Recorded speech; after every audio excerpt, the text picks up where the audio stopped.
American president Donald ട്രംപും Elon മസ്കും American കോടതികളിൽ നിന്ന് ചില തിരിച്ചടികൾ നേരിട്ടു എന്ന് വാർത്ത.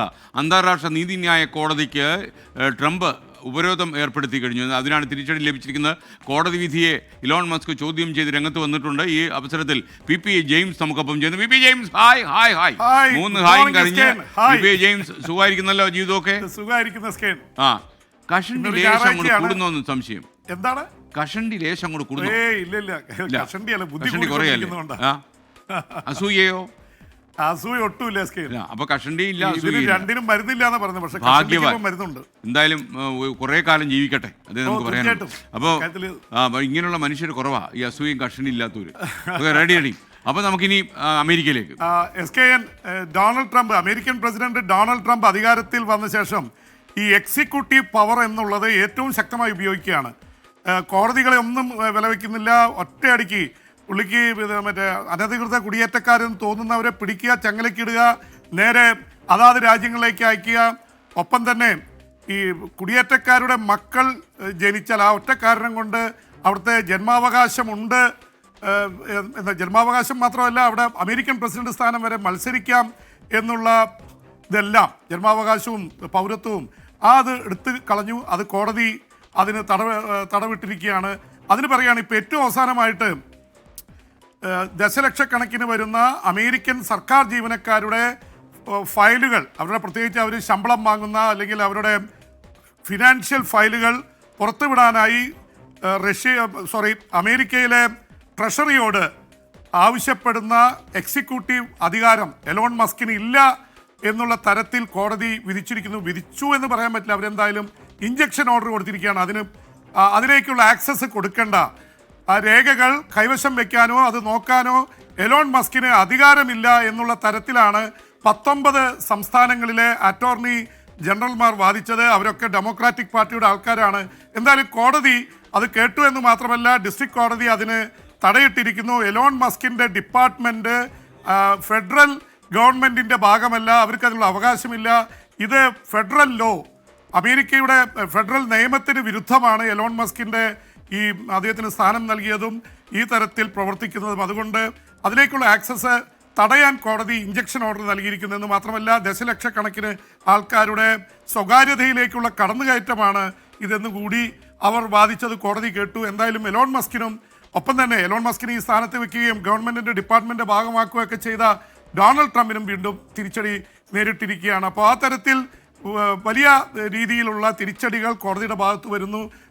അവിടുത്തെ ഭരണഘടനയ്ക്കെതിരെയുള്ള നിലപാടുകൾ എടുക്കുന്നു എന്നുള്ള തരത്തിലാണ് ഇത് വന്നിരിക്കുന്നത്.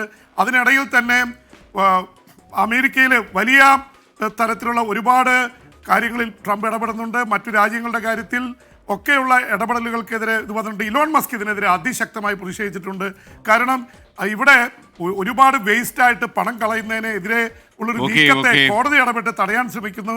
അത് ഒരു തരത്തിലും അംഗീകരിക്കാനാവില്ല എന്ന് കോടതി പറഞ്ഞിരിക്കുന്നു. ഒപ്പം തന്നെ അന്താരാഷ്ട്ര നീതിന്യായ കോടതി, international court of justice SKN, അവരെ ഇസ്രായേൽ ഹമാസ് യുദ്ധത്തിൽ ഹമാസിനെ മാത്രമല്ല ഇസ്രായേൽ പ്രധാനമന്ത്രിയെ കുറ്റപ്പെടുത്തുകയും അത് അറസ്റ്റ് വാറണ്ട് പുറപ്പെടുവിക്കുകയും ചെയ്തതിനെതിരെയാണ് അന്താരാഷ്ട്ര നീതിന്യായ കോടതിയെ ഉപരോധം ഏർപ്പെടുത്താൻ ട്രംപ് തീരുമാനിച്ചത്. സ്വന്തം രാജ്യത്ത് കോടതി അടി കിട്ടുമ്പോൾ അപ്പുറത്ത് പോയി അന്താരാഷ്ട്ര നീതിന്യായ കോടതിക്കെതിരെ അടി കൊടുക്കുകയാണ് ട്രംപ്. ഓക്കെ ജെയിംസ്, മറ്റൊരു കാര്യം, നമ്മുടെ ഈ യുക്രൈനിൽ വീണ്ടും യുദ്ധത്തിൻ്റെ വാർത്തകൾ വരുന്നുണ്ടല്ലോ. ചില മേഖലകളിലൊക്കെ തന്നെ യുക്രൈൻ സേനയുടെ ഒരു മുന്നേറ്റം ഉണ്ടായി. വീണ്ടും നോർത്ത് കൊറിയയിൽ നിന്ന് ആളെ ഇറക്കിയെന്ന് പറയുന്നു. ഈ റഷ്യക്ക് ഏറ്റവും വലിയ ഒരു നാണക്കേട് വന്നത് റഷ്യയുടെ അതിർത്തിയിൽ കയറി. കുർസ്ക് റഷ്യയുടെ ഉക്രൈന് ചേർന്ന് കിടക്കുന്ന അതിർത്തിയാണ്. അവിടെ 1000 സ്ക്വയർ കിലോമീറ്ററാണ് ഉക്രൈൻ സേന അതിമിന്നൽ വേഗത്തിൽ പിടിച്ചടക്കി കൈവശം വെച്ചിരിക്കുന്നത്. അത് തിരിച്ചു പിടിക്കാൻ മാസങ്ങളായി റഷ്യ പൊരുതുകയാണ്. പക്ഷേ റഷ്യക്ക് സാധിക്കുന്നില്ല എന്ന് മാത്രമല്ല, ഒരു വടക്കൻ കൊറിയൻ സേനയെ കൊണ്ടുവന്നു. അവർക്ക് ആ മേഖലയൊന്നും വലിയ പരിചയമില്ല. അവിടുത്തെ ആയിരക്കണക്കിന് വടക്കൻ കൊറിയൻ സേനയുടെ സൈനികർ കൊല്ലപ്പെട്ടു. അതേ തുടർന്ന് വടക്കൻ കൊറിയൻ സൈനികരെ പിൻവലിച്ചിരുന്നു. ഇപ്പോൾ വീണ്ടും കുർസ്കിൽ ഈ 24 മണിക്കൂറിനുള്ളിൽ 3 മൈൽ ദൂരം ഉക്രൈൻ സേന മുന്നേറി എന്ന വാർത്തയാണ് ഇപ്പോൾ വരുന്നത്. അതുകൊണ്ട് തന്നെ ഈ മണിക്കൂറുകളിൽ തന്നെ വടക്കൻ കൊറിയൻ സേനയെ വീണ്ടും തിരിച്ചു കൊണ്ടുവന്നിരിക്കുന്നു. കാരണം ആൾക്കാരുടെ കുറവുണ്ട്, റഷ്യക്ക് ആ മേഖലയിൽ പിടിച്ചു നിൽക്കാൻ കഴിയുന്നില്ല. അതേസമയം കിഴക്കൻ ഉക്രൈനിൽ റഷ്യ മുന്നേറ്റം തുടരുകയും ഒരുപാട് പ്രദേശങ്ങൾ, ഉക്രൈൻ്റെ 5-1 പ്രദേശങ്ങൾ ഇപ്പോഴും റഷ്യയുടെ കയ്യിലാണ്.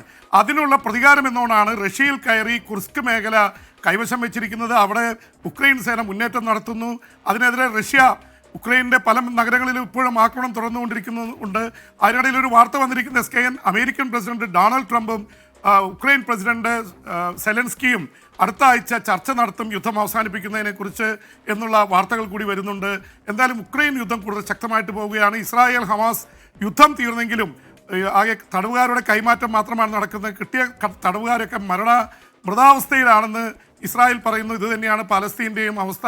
ഇവരെയൊക്കെ പട്ടിണിക്കിട്ട് കൊല്ലുന്ന രീതിയിൽ മൃഗീയമായി അവരെ പീഡിപ്പിക്കുകയൊക്കെ ചെയ്തിട്ടാണ് വിട്ടുകൊടുത്തിരിക്കുന്നത്. അതിൻ്റെ വാർത്തകളും പുറത്തു വരുന്നുണ്ട്. SKN. Okay, thank you VP James. ഇനി വിദേശ വാർത്തകളുമായി നമുക്ക് നാളെ കണ്ടുമുട്ടാം. ഇനി ഇടവേളയാണ്.